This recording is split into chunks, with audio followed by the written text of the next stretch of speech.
గురుబోధ కంటే ముందు వీళ్ళ జీవన విధానం ఎలా ఉంటుంది, గురుబోధ తీసుకున్న తర్వాత వీళ్ళ జీవన విధానం ఎలా మారుతుంది, అసలు గురుబోధ తీసుకున్న తర్వాత జీవన విధానం ఎలా ఉంటుంది మొత్తం.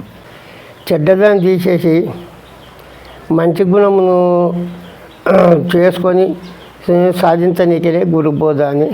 గురుబోధ నీవు ఏంటికి తీసుకుంటున్నావంటే నీలోన కామక్రోధ గుణాలని తీసేయాలి.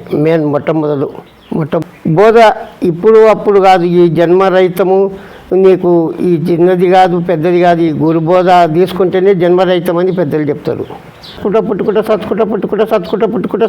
పుట్టుకుంటా ఈ కళాసారిది మానవ జన్మకు వచ్చినాము. ఈ ఇక జన్మ రాకుండా ఈ మానవ జన్మమే శ్రేష్టమైంది కళాసారిది.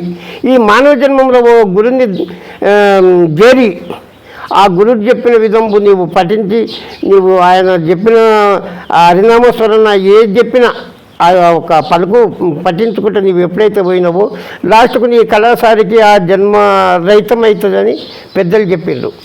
మానవ జన్మమే శ్రేష్టమైంది కళాసారిది ఇక అని పెద్దలు చెప్పిండ్రు. ఆ పెద్దలు చెప్పిన విధానం కోసము మనము గురుబోధ తీసుకునే వాళ్ళకి వచ్చింది. అన్నదానం చేయడం ఇలాంటి కార్యక్రమాలు కూడా చేస్తుంటారు. భజన పెట్టుకొని అన్నదాన కార్యక్రమం చేస్తారు. పెద్దగా చేస్తేనే అన్నదానమే మంచిది. దానముల కంటే అధిక దానము లేదు. సాధారణంగా భక్తులకు ఇంకొక రకంగా ఉంటుంది. గురుబోధ తీసుకున్న వాళ్ళు చనిపోతే వాళ్ళ దహన సంస్కారాలు ఇంకోలా ఉంటాయి.